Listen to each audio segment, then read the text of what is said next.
Assalamu alaikum wa rahmatullahi wa barakatuh. Welcome everyone to Miswaak Live. Let's talk. Today's session is a bit special because we are doing something different than the typical ones. This is not only a conversation. This is a respectful debate. So today our topic is AI, media, power, public accountability, Bangladesh's future, and so on. So we are discussing Dr. Moiyen Zalal Chowdhury's article, Beyond Self-Regulation, AI, Media, Power, and Public Accountability in Bangladesh, along with his earlier articles, Poetic and Politics of AI, and the Bangladesh National AI Policy 2026 to 2030, which is now currently draft version 2. So before we begin, I want to clearly clarify one thing, that today's debate is not something personal. We are challenging our ideas, not any individuals. And Dr. Chaudhary has written something very important article, and because it is important, that's why we have the opportunity to discuss and question about it.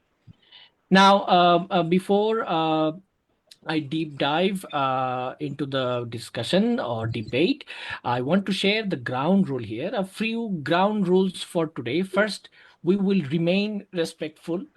And second, we will challenge ideas with logic and evidence.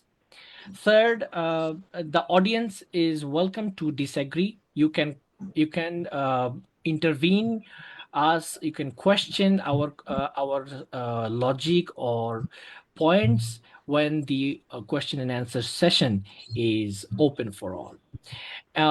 Then we are not here to declare that AI is fully evil or AI is fully a good thing. Uh, that is something we are not doing here. And our goal is to help Bangladesh to think better. And to our audience, please keep your questions short and related to the topic, so we don't derail from our discussion. Now, let me introduce our honorable guest. We are really honored to have Dr. Moiyen Zalal Chowdhury. Sir, thank you so much for joining us today. Thank you so much for inviting. I think I'm audible. Thanks to all the audiences, the future audiences as such, in Japan and global audiences, as well as Bangladeshi audiences as such. I'm delighted to be here, and I really thank to Miswaak and also Shahriar. You have been very persistent, and it's very encouraging to see that locally and globally we are having a discussion which is a pressing concern for not only for Bangladesh, for our future as well as humanity as such. So thank you so much for inviting me. And the thing is, I'll give you a clue, is that my specialization is in the case of relationship between technology and society. I am an anthropologist by training. I'm a mass communication and uh, social media expert based in Bangladesh, but work globally. But at the same time, I'm very much interested in the relationship between AI and our future as such. So thank you so much for inviting me. Happy to be here.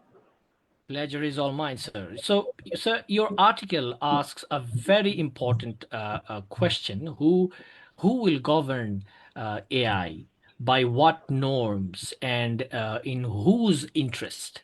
Uh, you are good that self-regulation by media houses is not enough, and that Bangladesh needs a broader public ethics of AI. So I respect that position, sir. But today I will challenge you from another side. My concern is in a country like Bangladesh, are we creating necessary awareness, or are we unintentionally creating fear before we roll out with AI and all? So my opinion is very simple. I'm not against the ethics. I'm not against the regulation. I'm not against the accountability. In fact, I'm very much keen to see the accountability, which we sometimes lack. But I believe Bangladesh cannot afford to begin with AI conversation mainly from the fear. And I feel that from your article, in fact, the national AI policy itself says Bangladesh has, I quote from national AI policy, that Bangladesh has a unique opportunity to use AI as a driver of sustainable economic growth, governance modernization, regional leadership. And it also says that the opportunities overweighs the obstacles if the right strategy is taken. So my concern is fear before the learning. So how do you draw that?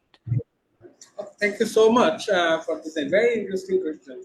I've been dealing with it since, I would say, since 2006. Sir, AI that time, fortunately, or I'm blessed that I'm one of the key person who saw and helped introduce the birth of social media in Bangladesh. That's why that answer would be precise. So when Bangladesh was going through the first internet penetration and then overwhelming expansion of social media as such, I have been part and parcel of this whole transition. The thing is, my current argument seems pessimistic, but actually, I was one of the forefront in the case of expanding social media and through that democratize the whole process of social media as such. In the case of removing digital divide, uh, maintaining the differences and the responsibility from the social media platforms, encouraging people to learn and behave, how to do and how to conduct themselves through social media. And then as a scholar of media and AI as such, I have found that television changed politics, social media transformed political public life, and the printing press changed religion, and AI is now beginning to change our cognitive power, our human judgment is in itself. So let's take your question and your insightful comment from a very political economic situation and how we position ourselves, right? Right. Unfortunately for Bangladesh, the development discourse in Bangladesh and came from the West, translated in Bangladesh, but most of the cases, our belief system, our cultural practices, our transitions, most of the cases didn't take into account. So when we talk about AI, the fear is part of the resistance of any change. But at the same time, if we are not conscious about the changes is in itself, let's go back to the debate of development as such. There are many development agencies that have been working quite successfully in Bangladesh. However, other than already that GDP's economic transitions are not really all the time reflect the Yes. societal condition, people's lived experience as such. In the case of social media, what happened before we prepared the population, we wholeheartedly went for it. So the main question is from the responsibility and the process investment from the state. Since 2006, there was a social media ICT policy, but 99% of the people even didn't even know about it. All right. So while we were promoting, expanding the social media universe, and you would be very happy to know that Even before Facebook as a global media, Bangladesh is in itself produced fast and the most largest Bangla speaking, Bangla writing social media platforms. Most of us don't even know. It's called somewhereinblog.net. By Right. 2012, it was 58 running blog sites in Bangladesh. Mm. But then, your point, sir, are we going to be so critical and be fearful of this intervention? No, but we should be very careful, especially for now, because there are many factors. We shouldn't be forgetting that all social media companies are deeply based in a certain countries, certain economies, and they are conglomerates, right? And driven by neoliberal economic belief system. Mm. So if you look at current social media condition in Bangladesh, dominated by Facebook as always, you will find that the cultural standard, the moderation policies are not applicable here. The many of the cases where people from underage are opening and exposed to profanity, the social media behavior. That's why my PhD is in the social media behavior of people as such. People's behavior are highly connected, concerned with this medium. So we are not living in a online space anymore. We are living in a hybrid space. Okay, where online and offline connecting each other and influencing each other. So we are living in a hybrid world as such. So the question about AI, of course, we need to be highly prepared, educated, not only in the case of AI, using AI, how to live in a AI world. So the fear that you've guessed or inferred is coming from that cautious steps. Please go on. I agree that, sir. But in your article, you say that since you mentioned about social and some moderators' role on social platforms, self-regulation. You mentioned about your in your article that self-regulation alone is not enough. And you also say that AI affects truth, public trust, labor, language, uh, most of the cases disinformation, and some level of institutional morality will compromise. So but here is my view, sir, that if self-regulation is not enough and government regulation can become the political control, then who exactly should regulate? I mean, I understand. So my question basically is, if government literacy is weak, as you say, media literacy is also weak. I'm referring to the Daily Star's conversation on the self-regulation, and public literacy is no more there. I mean, it hasn't been started. Then what is the practical first step, do you believe? Is regulation or mass training on AI? In that case, mass education, no other way. So the first thing is we should have a really big impetus coming from the government first, from the grassroots levels to the topmost. This is our kind of last chance. We have gone beyond. We missed the train of how to use and be in social media as well. So this is our chance to really push forward 5 years long-term plan through education, through everyday practices, that how to be prepare your population to live, breathe, work in a AI environment. That would be my first intervention. I would go for that way.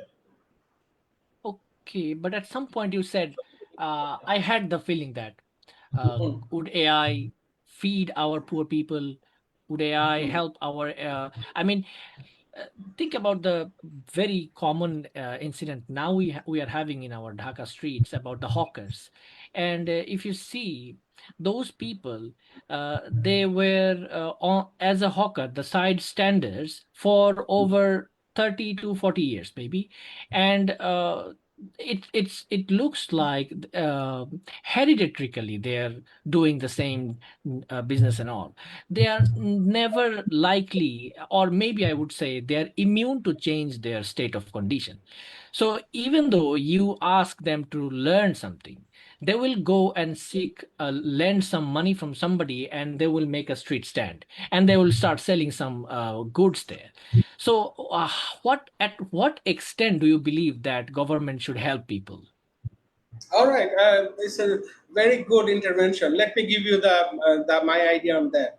As an anthropologist, we all know, rather than comparing the economist, no offense to the formal economist, very important part is that if we see from a very economic perspective, the formal economy and informal economy compared in Bangladesh, the whole process by the government is getting hawkers into from informal economy to formal economy.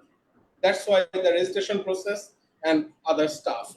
Yes, Right. this is deeply an economic question as such. How people will feed themselves and survive, right?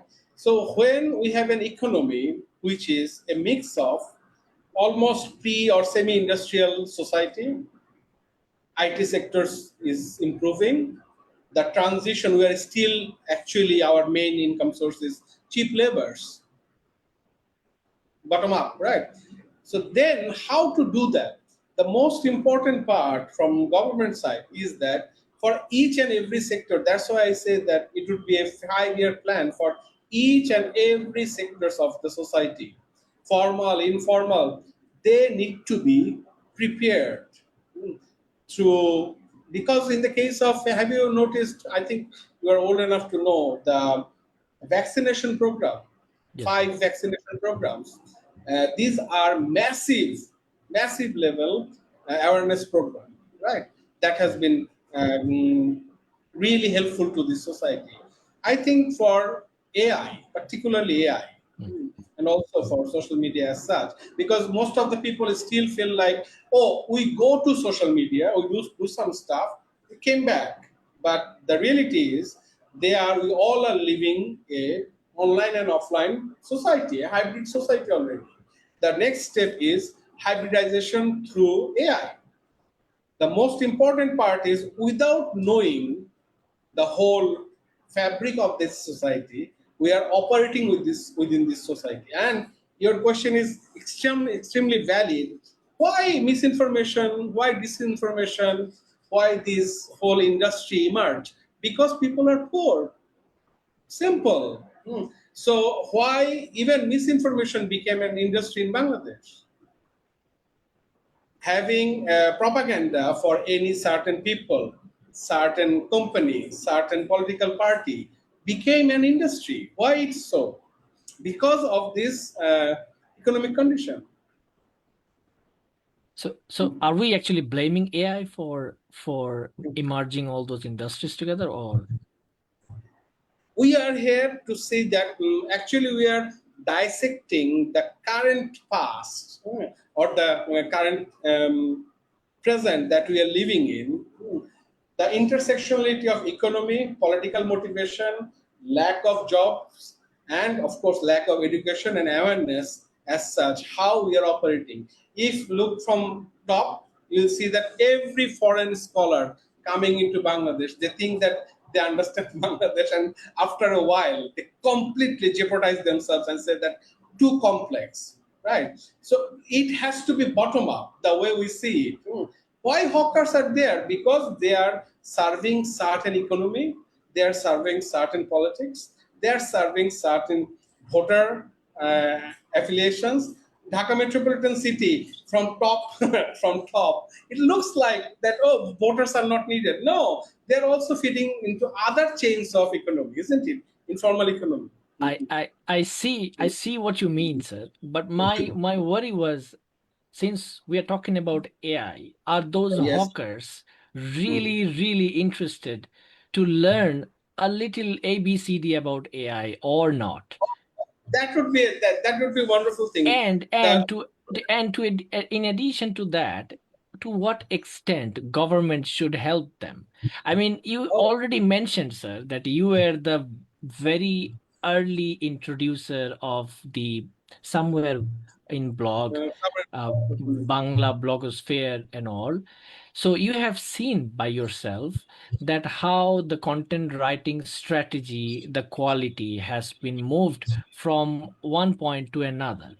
So you can praise, you can say, okay, the writer's quality is getting improved day by day. That is how you take some of the credit also. But how would, if I don't want to change my state of condition, how can somebody push me? At some what Oh, that. extent somebody can All right. push me? All right. I would be completely in opposition in that statement with you, and in a nice way. As such, is that if you look at the TikTokers, recently I've been interviewing a rickshaw puller who already earning from his YouTube channel. In Bangladeshi case, the fascinating thing about Bangladesh is that if anything connected with survival and extra income, many of the people, without having any formal training, adopting the strategies far greater speed than many other countries. So it's not like government is empowering them, oh, go for it. But if the policy is right, maybe the hawkers, if you look forward, I'm working in urban precariat group of people who are coming from garments workers, who are coming from Dhaka-based rickshaw pullers, auto pullers, CNG drivers. They are now into social media, creating their content. But is this a mass scale? No, of course not. But if your question is, sir, if the hawkers will try to change them, if we connect the bridge between his job, her job in the street, and the use of AI to maximize it, say a Dhaka tourism tour of the hawkers, and for that she or he currently needs a small introductory video. I'll give you a tour how to live within the hawkers. That's how urban archaeology is selling many parts in Japan and many other countries. So if the government and the innovation works together, then the employment will definitely rise, the income will rise, and also the formalization that the government is looking forward, there is an opportunity that people can adapt. Make sure AI, like social media, like any other technology, will never be one piece fit all. It is always be for every political economic group. They have to have their own negotiation, own interest about AI.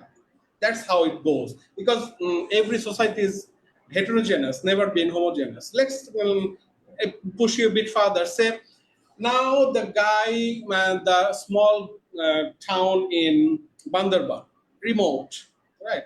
Would there be any need for AI? From the outside view, it looks like no, right? But say for his communication or this homestay program, she needs to, or this group needs to translate, hmm, connecting, not going between that authentic experience of homestay in Murung language, translated into English, and the whole process can be economized as such. Right, but you gave the example about Bandarban. Do we really need AI? I would say yes. Why? Because there are students. They can learn faster. There are freelancers. They can compete globally, even in There the rural, very rural area areas, of yes, Bandarban. yes, But in your article, you are focusing strongly on accountability, rights, yes. public harm, some a word you have used, which is deep fakes, misinformation. I mean, where do you are you giving enough space to the positive side of the AI in your article, or I mean, how do you draw that, sir? All right, that's a wonderful thing. The article is written because the economization process in Bangladeshi cases, unfortunately, why deep fake became economized. It's a deep question actually. Because your society, the society you're living, is not encouraging accountability. your society and political practices. That's why it's an economic practice as well.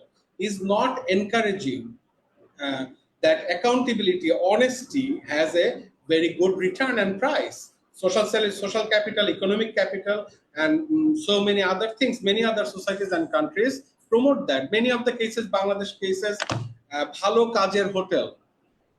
If Yeah, you right. work, you will have this social welfare kind of stuff, right?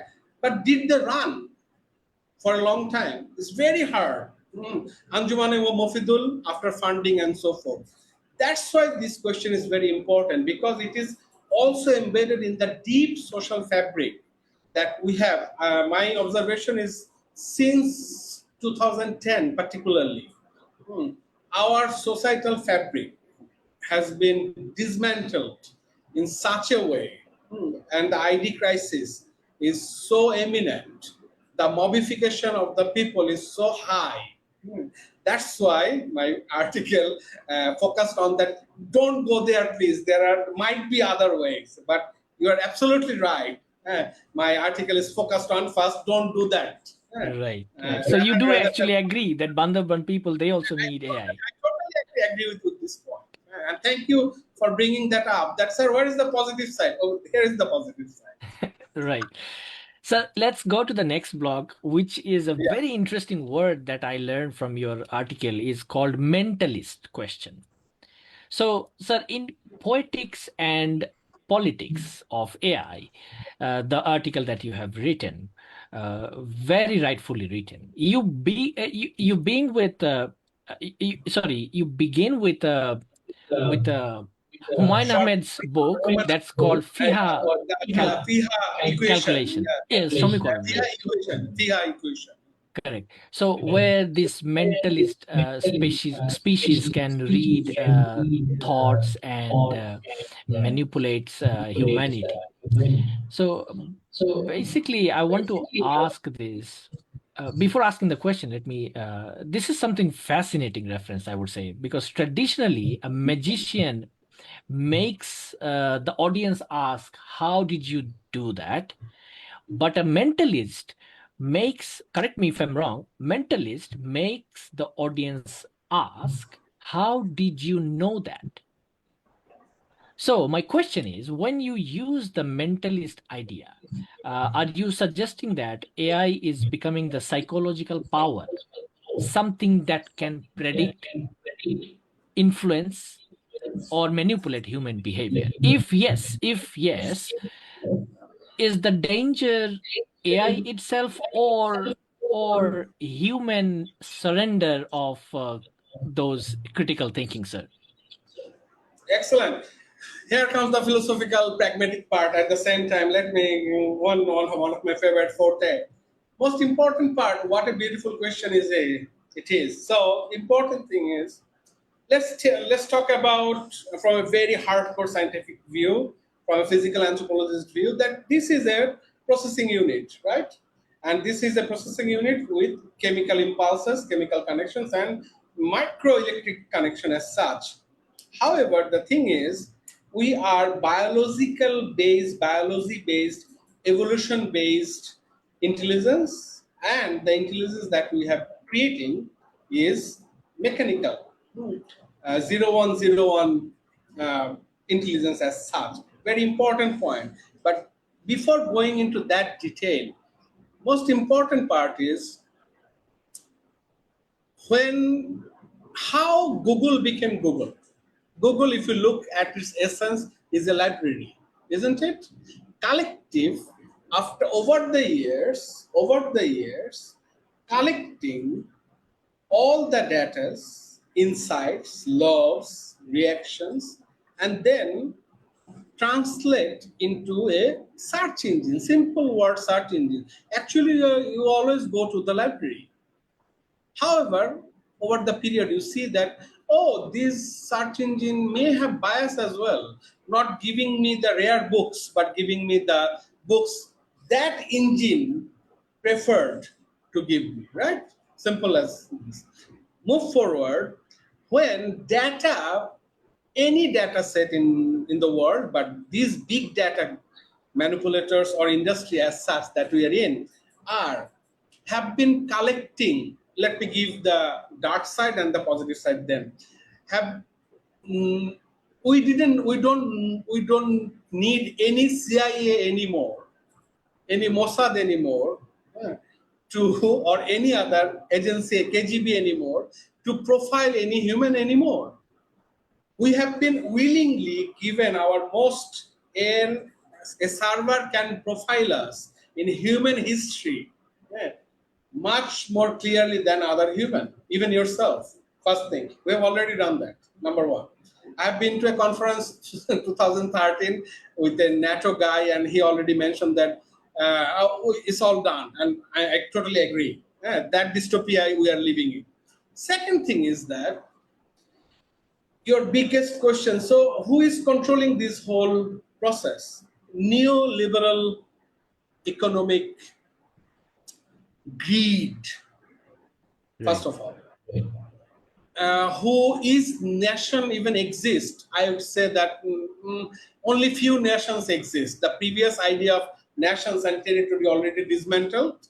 However, we look forward and see that we are living in nations. Most of the nations, from that perspective, we are managerial states as much. So there are few nations controlling the whole hub as such, the whole world. That's why if you look carefully, the many trillionaires, 1% of the population, actually 0.0001% of the population, controlling the whole, most of the wealth of the people. So the wealth in the world is not properly distributed, right? So we have been in the, we are already in the matrix. So no mentalist, we are already in. So some of us are waking up, are unplugging, trying to unplug. The most important part for an anthropologist is that how human already have been changed. If you minutely look around, you will see that many of the people doesn't have 40 seconds of attention to any other stuff rather than the device in my classroom. That is one of my contribution. Students are quite pissed off with me, is that for 80 minutes I strict rule is that you need to get rid of your device. So from a very intimate, personal, visceral level, the of course the psychological configuration, the cognitive behavior, cognitive understanding. Because if someone has to learn something very deep from us, then they need to have a deep concentration. Thanks to the all audience for this conversation, they need to think why I mentioned biological brain versus the tech brain. Because tech brain can calculate, give us a summary, ChatGPT will give us a summary, these things you have been talking. But the realization from each of us who are in this zone right now, in this space right now, is have their very unique process of comprehension and understanding, right? So the question is the power. The dystopian future I see in a way is that nobody has the power. Skynet is open. Terminator 2 Skynet is open. This is one part, one of the dystopian part. The positive side is coming to people's agency. People's agency, because in this, we have to think planetary. In this planet, we are one of the species, not the only species. So we are interdependent since our birth, after our death. This is how the whole planetary system exists. We cannot eat silicon. Sorry, we cannot eat money. We need water, and unfortunate is this one processing of AI takes 2,000 liters or 200 liters of water per process, right? So this is how I think that it is about cognition. Our I respect AI a lot, but how we are living together is my question. As such, please Yeah, go ahead. but then who is the danger Who from is the your danger? The philosophical answer is uncontrolled greed, and the competition is the danger, the biggest one. really the human one. After a while, I'm pretty sure this intelligence, for its survival, could become aware and then manipulate that greed. I think manipulating that greed already. Because So, say, please. sure, sir. Please finish. Oh, all right. So the thing is, say, I'm a greedy billionaire. I'm a big competition. Oh, those guys are creating AI. I have to be in the competition, right? But the data I'm asking, how much X, Y, Z are in the competition, is given by an AI. But as a CEO, I am taking decision actually given by the data set information of my biological mind by a server, isn't it? So, so that is quite a Black Mirror type scenario, but give you an idea that it can be possible. Please go ahead. Sorry. Sir, you were mentioning about that the greed of the people. The CEO will take the decision. So I have got my answer. Basically, the danger is the human, not AI. The Sir, human greed. That's correct. At this point, sir, you bring two topics here, which is big data and the search engine thing, also neoliberalism. Sir, about big data, if I mention, I'm currently residing in Japan, and since you have experienced Japan, I want to use Japan as a practical example, sir. You have seen that. Uh, People around the world use tools like you mentioned search engine and mostly Google Maps here in Japan as well as across the globe. The services here in Japan is very much inch perfect, and the reason being the the ancestors of Japanese people, they provided the solid information. They provided the pinpoint information of the shop. Okay, here you can go, you can eat halal food. Okay, here you can go, there is no halal restaurant. So, so basically, my question is, since we already agreed that human greed and the danger is basically the our decision, own human decision. Uh, in Bangladesh, if we want a better AI, uh, better Google Map like in Japan and other first world countries. Uh, do, don't we also need to contribute uh, data and also participate in providing those legit information than the fake informations? Good. Let me intervene in a maybe unexpected. I never think, and I used to think like that, but now I know that rather than people, the structure is more important. No, people is essentially more honest than the others. In 80s, there are many corruption in Japan as well, and many other countries currently in many other ways. The thing is, unfortunate for my people of Bangladesh, unfortunate is that every movement showcases that people want and practice honesty and discipline. The unfortunate truth, and that's why nothing to people are talking about, oh, we love our new material and people are behaving so well. At last you give some infrastructure to the people. If you are keep them hungry,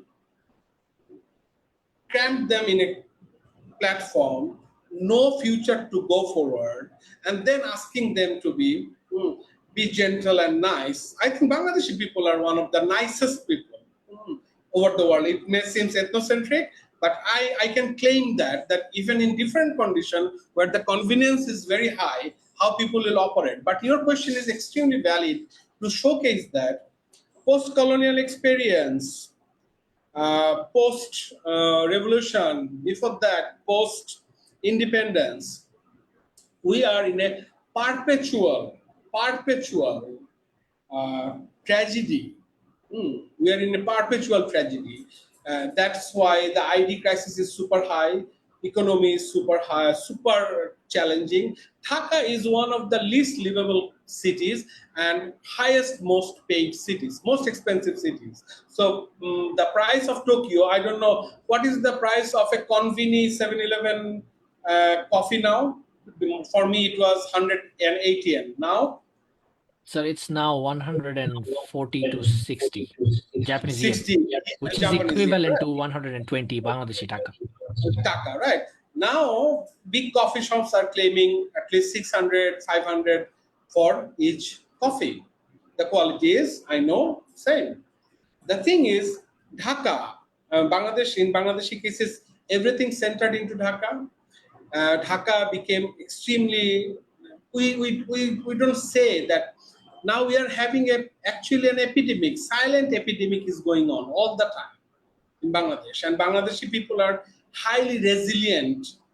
That's why they are keep going still now and remain faithful. So when the system, formal or informal, any way you put it, always move forward, train, focus, push people, group of people for injustice, for non-accountability, for dishonesty. Right. The amount of this is very is a form of structural violence. Say I pay you 15,000 taka in Dhaka, uh, giving your 8 plus 2, 10 hours of work per day. And I'm asking you, you'd be the best, honest, and dedicated person without having 3 more other jobs Doesn't in make a sense. setting. It doesn't make sense. Totally doesn't make sense. Bangladesh, we often don't recognize that we have been suffering from this.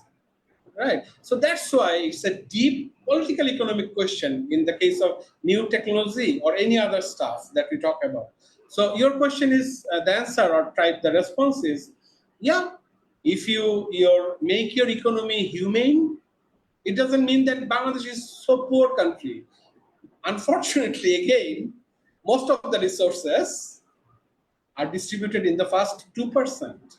The rest, 80, 98, 95, are not having it. Right, right. Thank you, sir. At this point, we want to move to the rapid fire session, rapid fire round with you. I want to do a short questioning, so you can answer only in one sentence if possible, or yes or no. Yes or no? All right. Okay. The first question is AI literacy or AI regulation? Which comes first? Yeah, literacy. All right. Second, more dangerous, AI misinformation or human misinformation? Human misinformation. Okay. So, sir, you are actually agreeing that it's the human fault, not AI. No, Right. my answer is mixed. So, next question. Bangladesh should move fast with AI, yes or no? Yes. Should every AI assisted article be labeled, Yes, definitely. even though it is a article? Yes, of course. Okay. Okay. Can AI help poor students learn faster? Yes or no? If properly used. Yes. Okay. Is AI a threat to journalism or a tool for better journalism? A tool for better journalism, Bangladesh case a threat. Sorry. Right. Okay. Um, okay. Next one is self-regulation enough for media houses? Never been enough. It's a political economic question.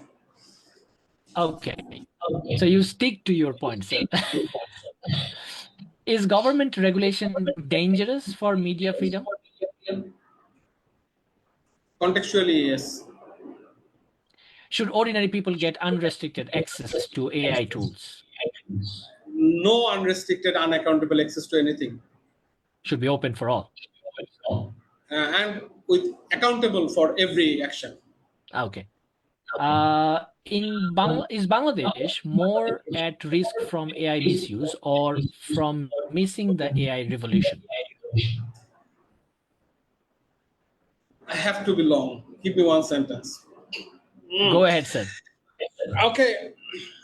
While propagating for missing the train, big train, Yes. they are investing in the wrong direction. The train is out there. They are now debating on and capitalizing, focusing on the other part of the equation. Unfortunate truth. So that means is the air revolution, missing the air revolution. Okay. One word, sir. Fear or opportunity? Curiosity. No bipolarity up there. Curiosity. Okay. Final, sir. Final rapid question, which is if a rural student uses AI to learn English, write better articles, and compete globally, is that empowerment or dependence? Dependency. Okay. So, okay, you don't take consider that as an empowerment, sir. Not Okay. always. Now I want to open the floor to my audience. Before opening the floor, I want to give a little background who has joined recently. So we are having a live debate with Dr. Moiyen Zalal Chowdhury on his article self regulation, AI media beyond self-regulation, sorry, AI media power and public accountability in Bangladesh. At this point on, we are opening the floor for the audience. Please keep your questions short and relevant to the topic. You may ask Dr. Chaudhary or me as well if you don't agree with any of the points that we have made earlier. So we will take basically, if possible, we will take three types of questions. We basically not take. I should say, we will encourage three types of questions. One from someone concerned about AI risk. Two, one question from someone excited about AI opportunity. Three, one question from someone working in media, education, or technology. And for the people who are watching us on Facebook, you can drop your comments as a question, and I will bring it up to our respected guest. So let's open the floor now. If you have your question in Zoom, you can unmute yourself and go ahead.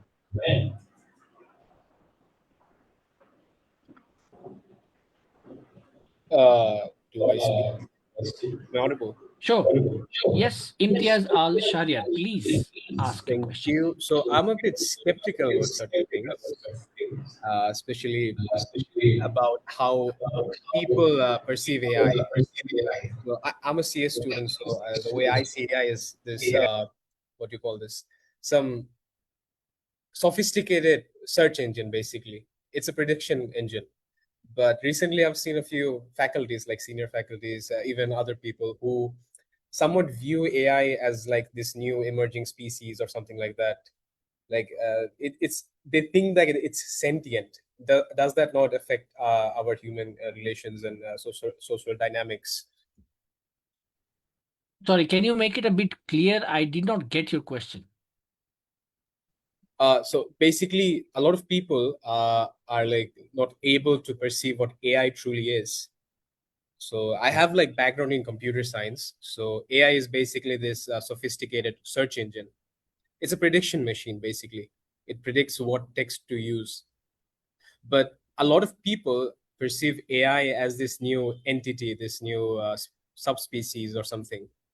So how does that affect, human dynamics? Relations in society. Sir, you are on mute. Do you want to take that? Okay, all right. I will take that.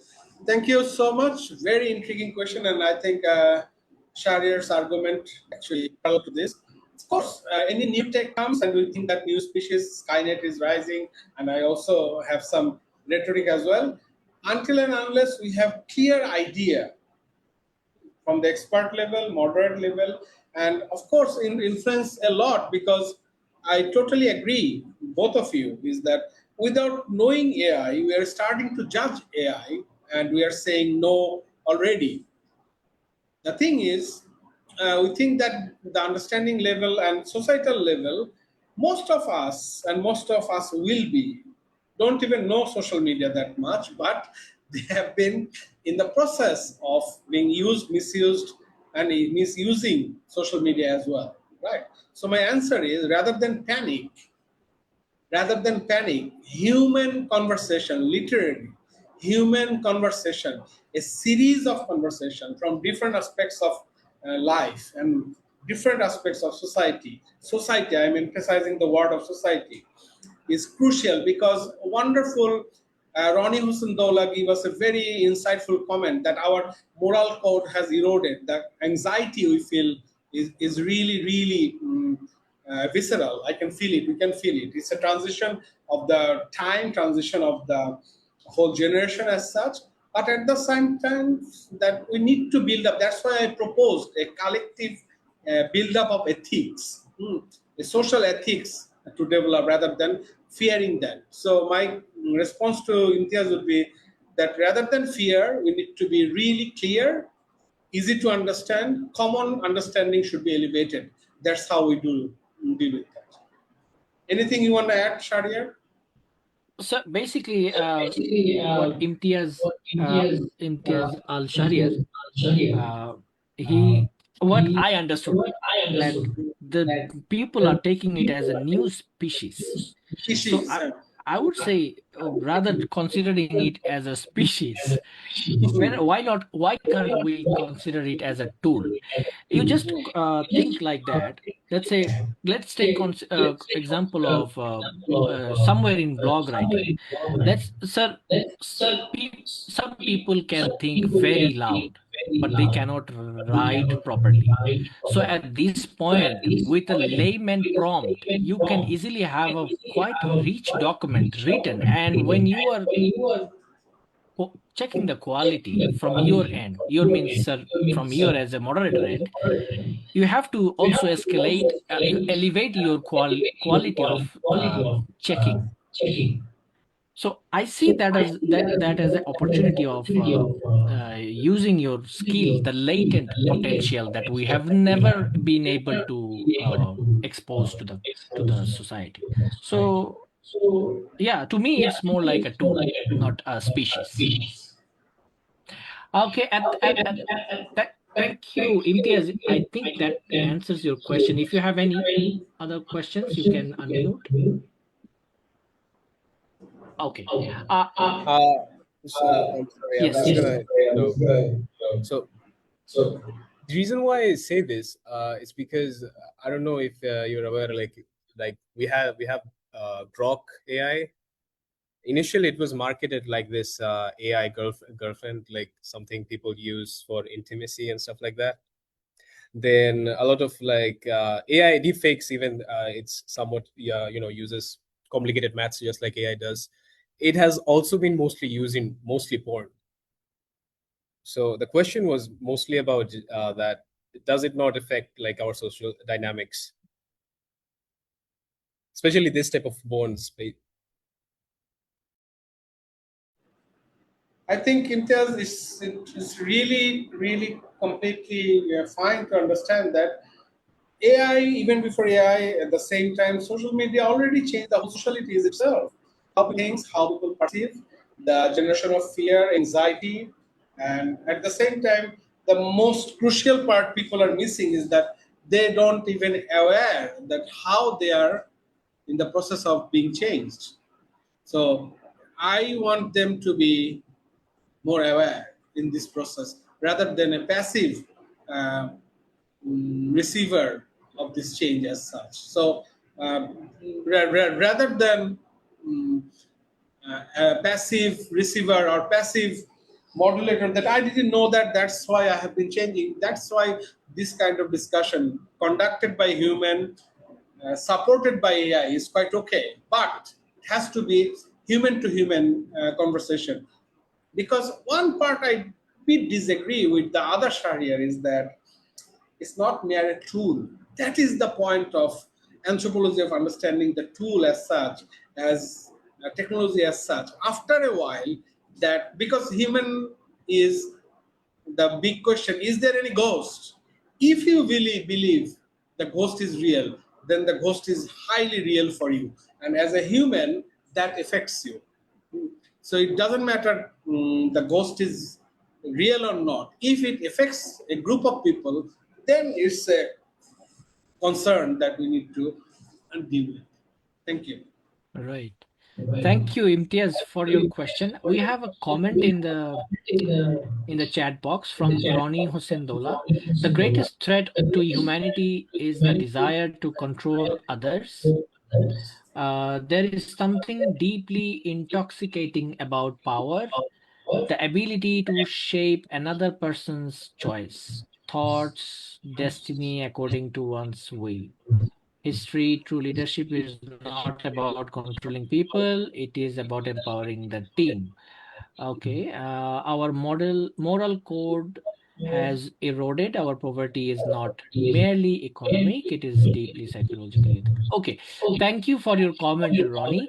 Uh, any questions from other attendees here in Zoom, as well as people who are watching us on Facebook? Hello, if I may.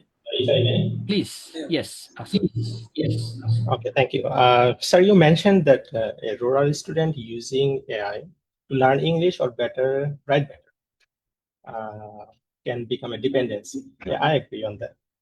But I want to see the line where is the line when it becomes a dependency, where it is independent. For example, uh, if a student that uses AI to understand, practice, and compete with better resourced students, would could that not be empowerment? I mean, if a rural student uses AI to learn faster, compete globally, when it is empowerment and when it becomes a dependency. That's the uh, question. Because in my perspective, if I add, like I cannot help myself but use AI to be, I don't know whether it is a standard, become standard or become better, something like that. So is it my dependency or is it my empowerment? Thank you. Thank you for the question, sir. Yeah, sure. Awesome. What a brilliant question. You gave me at least the space that Sharia was not giving me by yes and no. Reality is the dialectic. Thank you, Asan. Thank you so much.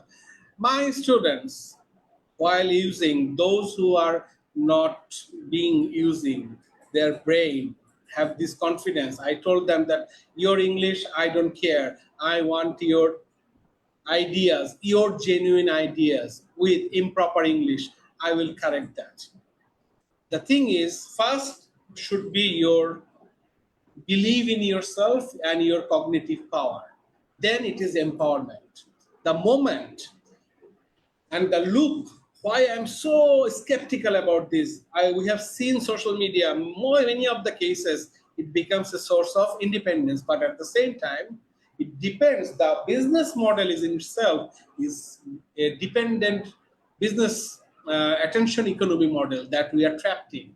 In the case of the rural girl who wants to use that. So we can already find her agency, her eagerness to learn. And I think most of the cases, I believe so, that agency and awareness is in itself will be very empowering to that person. However, as you can see, we look like that we are living in the same condition. We are not. We are socio-economic, moral, accessibility. Our spaces are different already. And that's why anthropology comes. And it says that the moment I use AI all the times, but before I use AI all the time, I have established a code of ethics and also a practice, behavioral practice. Because if AI helped me stop thinking, that is the unfortunate practice of many of my students, and then they learn that no, not to do that. Let's learn analog first, then use it whatever you want to do. But this is a competition between two intelligence: biological cognition, data driven cognition. So who is controlling whom? That is a dialectic, and we should always be, as an intelligent entity, be careful in every stage. That okay, I should always be careful who is influencing whom and to what extent. I think that would be my answer. It's not a fixed diagram, but that would be my answer. I get. I get. Thank you. Yeah. Thank you, Asan. Also, Asan, I would say that it is at some point empowering because, I want to stand against of whatever sir has said today. So my point would be, Sure, sure. let me prove myself that, let's say, writing a letter, simple writing a official letter, you have a designated position, designated person who has who doesn't have to use his own brain. He just have to follow the command. So to do such things, why do you need some people? Why are you wasting money? You can use a tool that can definitely give a more sharper and more insightful letter than whatever the human is doing it.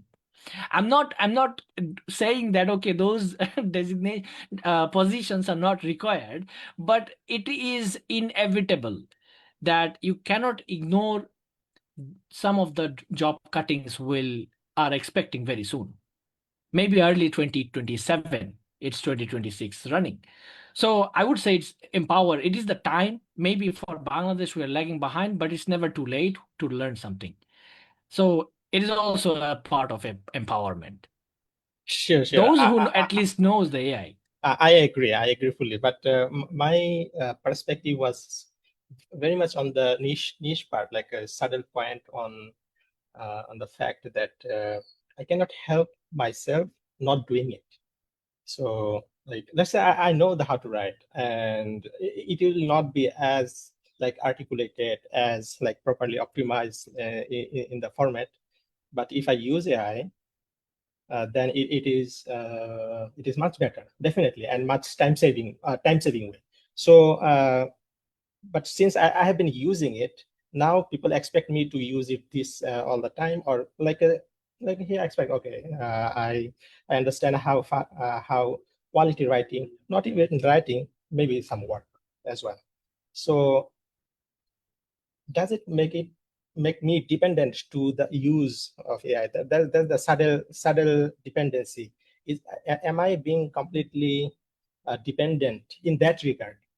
I know it is helpful, it is empowering. I agree on that, but it is eventually making me fully dependent because I cannot like not use it.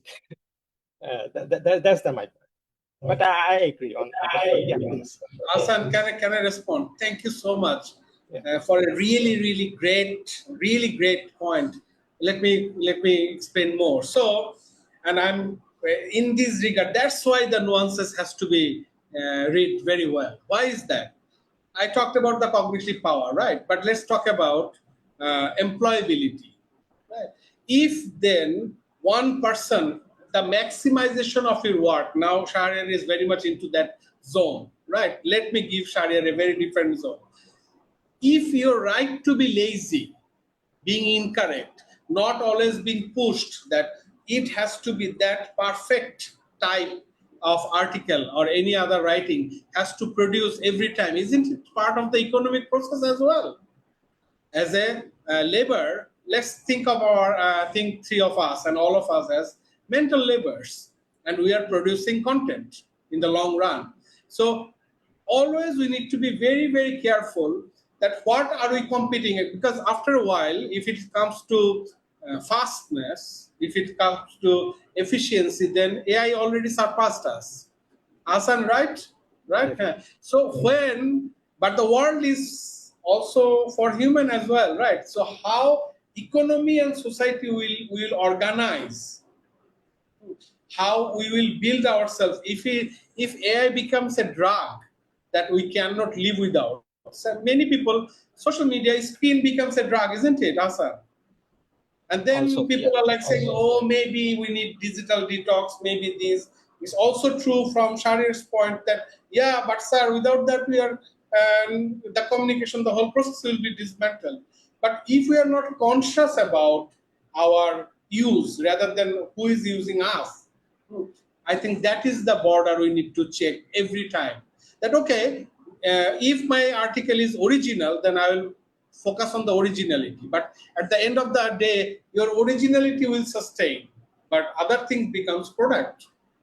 Yes, we don't need another guy to write an email, but after a while, your email is written by AI, and many of the tasks are written by AI and robot, and saying that you don't need to this mundane work, be creative. And then we become lazy and dumb. What are we going to do? We stop thinking. Many of us stop thinking. Many of us have the attention span of 15 seconds. Isn't it an epidemic? When is the last time we both have a very long, big, thick read? This is a vital human question because this is about human capacity. So that's why I thank Asan that you really point out the core point, because technology also pushing us, isn't it, to be better, to better productive. So how much productivity is productivity? And we should stop there. Have we asked this question to ourselves? So how much 24/7? So now we are having this headphone. After that, we'll having this chip, and we are connecting big data set. And then how much is how much? We are having this question. We are in this world. Asan, please. yeah, yeah, I agree. Okay, I agree. But also, as to what because we don't have any like a target achievement, or like as a civilization, if I include all the progress or innovation, we don't have any specific target to go. It is unlimited, so that's why we don't know actually how much to cope up as a human being, but we have the capacity, but we have the human limit. But progress doesn't have as a civilization. That could be the problem. Thank Thank you you. for answering very articulately. Yes. Thank you, Asan. Also, thank you, Moin Jalal, sir. We are nearly to the end of the session, so we will now close the audience floor. At this point, I do want to mention two things. First of all, we lost one of our a talented influencer in Bangladesh, as we all know, Karina Kaiser. She died with a disease, and she was in India, if I'm not mistaken, Chennai, India. So just this morning she left us. We are really saddened by her demise. And second, about this topic that we started discussing is the two sides of national AI policy. Our deepest gratitude to the committee members, because I do have one of my I'm proudly saying that Mamunur Rashid sir, I am the direct student of him, and he was one of the members in the committee. So we and the most important point is they did this, the committee members, they did this voluntarily. We know how much money we spend to make a simple policy in our country, but they took the time and they invested in this policy. So, and people, the scholars like Dr. Moiyen Zalal Chowdhury and others who are actually trying to see that from a different perspective, we really appreciate their initiative. And I want to tell all of you that please do read our guests. Let me share the screen. Our guests' articles. You can go directly to moinzalal.com and you will find his all writings. At the same time, I want to thank our honorable guest for his recently published document on Islamization in secular Bangladesh beyond bipolar opposition. Thank you.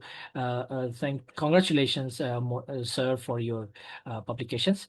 And you can also find Bangladesh National AI Policy on the internet if you want to go through it, read, and don't just go by the title.